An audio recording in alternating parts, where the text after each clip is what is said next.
Hello, class. This is calculus. Let's see here.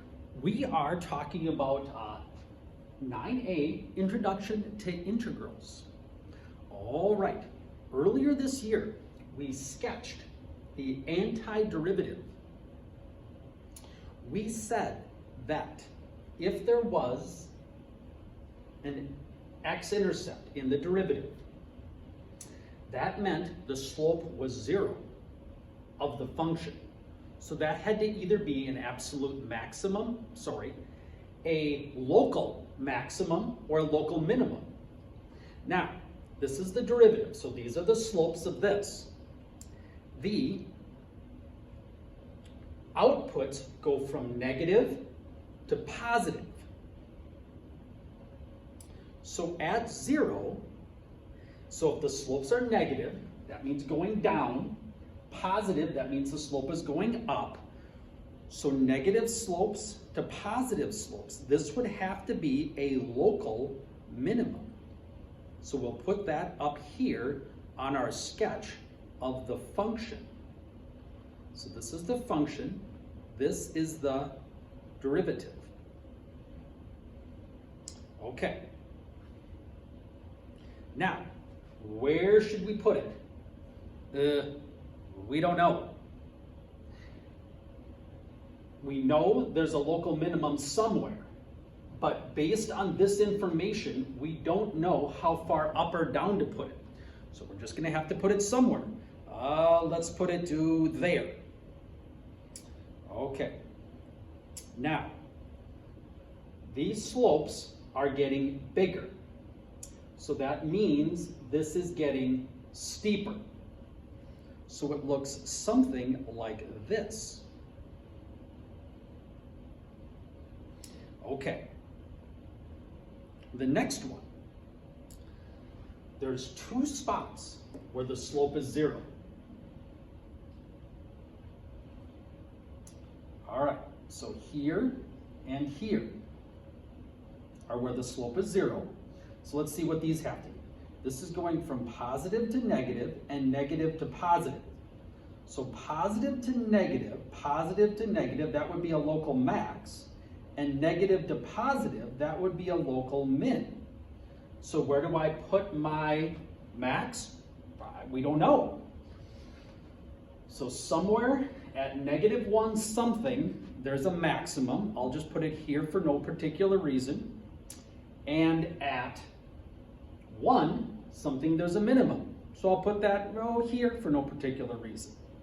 Now, in between the max and the min, the slopes get bigger, bigger, bigger, bigger, and then smaller, smaller, smaller, smaller. So it gets bigger, bigger, bigger, steeper, steeper, steeper, steeper, and then it's less steep, and smaller, smaller, smaller. So all we have to do is connect these and we'll be fine. Okay, and that's supposed to be a smooth curve. Now, these slopes are all these are all positive. So positive is going up, and they're getting smaller, smaller, smaller, smaller, smaller. So that would look like this.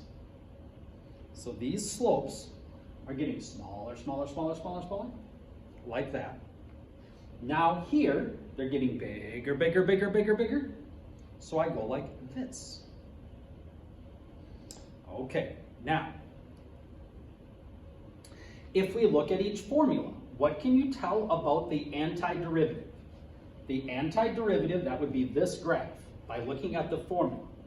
Okay, we said that this is some type of parabola. We don't know exactly the details of the formula. Okay, so this one, x squared, because derivatives go down, so antiderivatives go up. So this is some type of cubic. Okay. So the exponent goes up.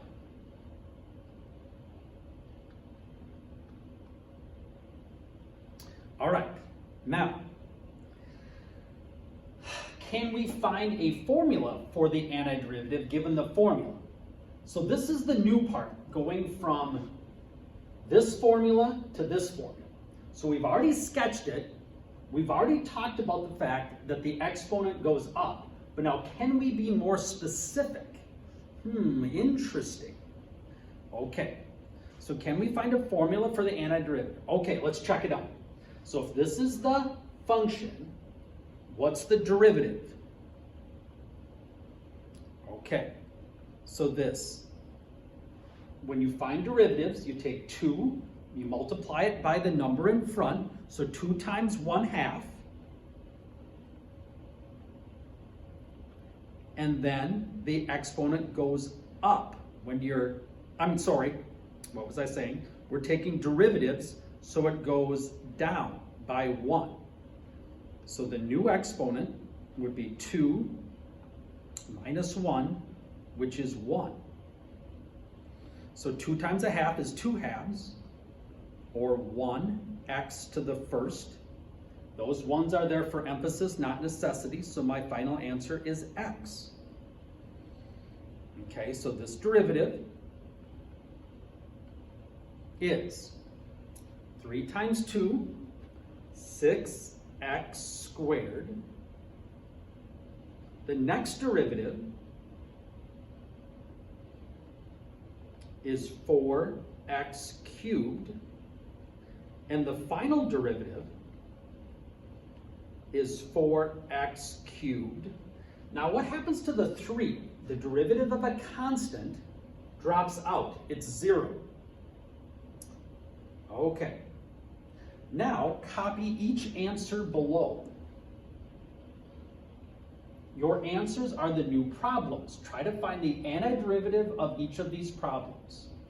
Check your answer by looking at the problem from part A. So here's the notation. We will find the antiderivative of x with respect to x. So this symbol, the integral symbol, and the dx go together. They tell you what to do. They tell you you're taking the antiderivative with respect to the x variable, which is kind of obvious in this problem because that's the only variable there is. But if there were no variable or multivariables, this would tell you which variable you're using. So in simpler problems, people think this is unnecessary, but it will become necessary in harder problems. Okay, so we know x to the first, antiderivatives go up, so we know it's x squared. Now, how do we find the number in front? Okay, so here we took 2 times 1/2. So when you found derivatives, you multiplied. So then when you find an antiderivative, you'll have to divide. So you take the number in front divided by 2. See the 1/2? Now what is this 2? That's the new exponent. 1 goes up to a 2. That's the new exponent. Okay, we've got it. 1/2 x squared. Okay, the next one, let's try that one. The antiderivative of 6x squared with respect to x is, okay, so it's 6 over the new exponent, x to the new exponent. So antiderivatives go up, so it's 6 over 3, x to the third.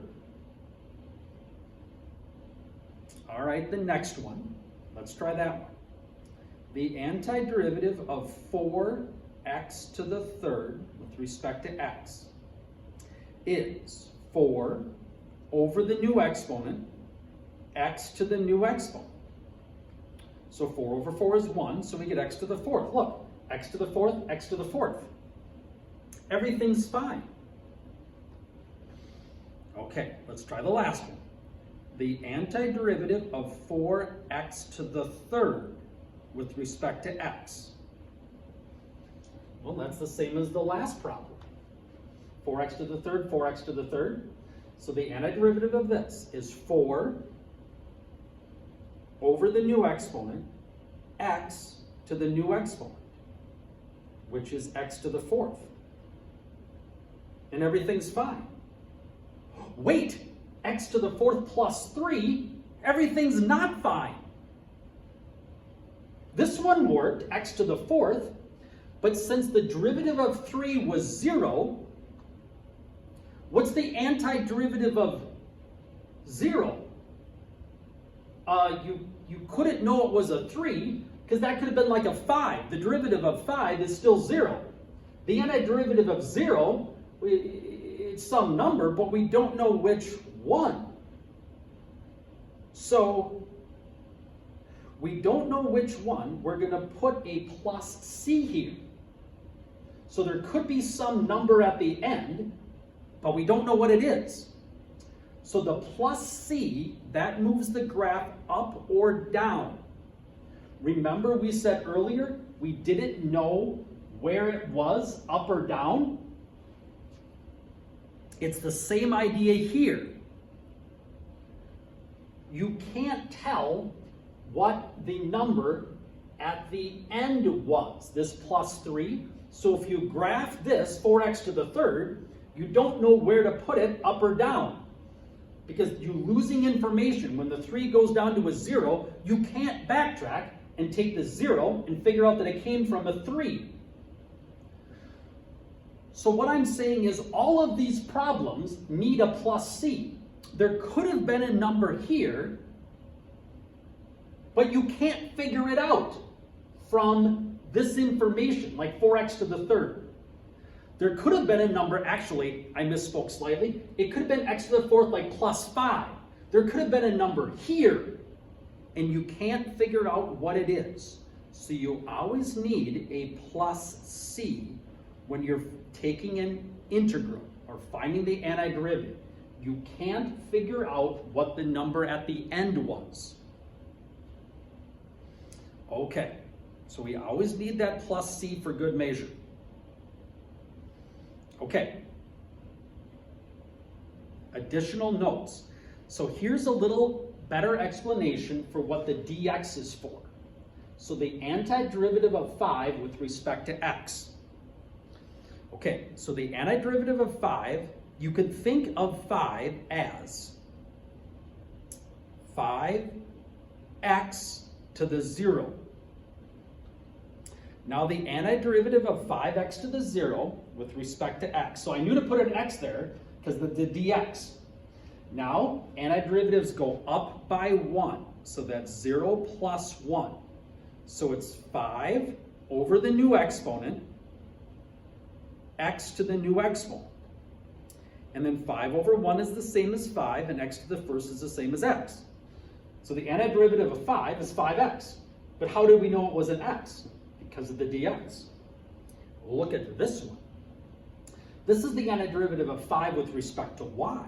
So you could think of that as 5y to the 0 dy. Now, when you take the antiderivative, it goes up by 1. So it's 5 over the new exponent, y, to the new exponent. And that's the same as 5y. So you probably don't need to write this intermediate step once you remember this pattern. The antiderivative of any number is that number y or x or whatever variable you're using.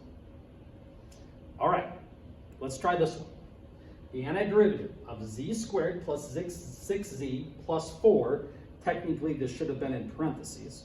We're taking this whole thing, we're taking the antiderivative with respect to z, which is kind of obvious because that's our only variable. All right, when we took derivatives, things that were added or subtracted are fine.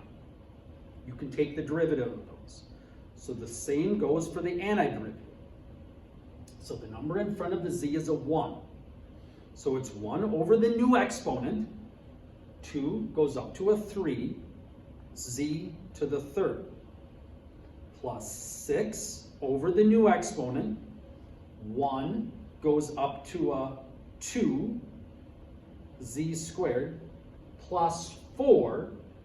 4 becomes 4x. Well, wait, we have z's in this problem. So it becomes 4z. So our final answer is 1/3 z to the third plus 6 over 2, which is 3z squared, plus 4z. Oh, I forgot the c for good measure. Okay, see if you can figure out these. The answers are provided. There might be a few tricky ones. Give those a shot and see what happens. Thank you.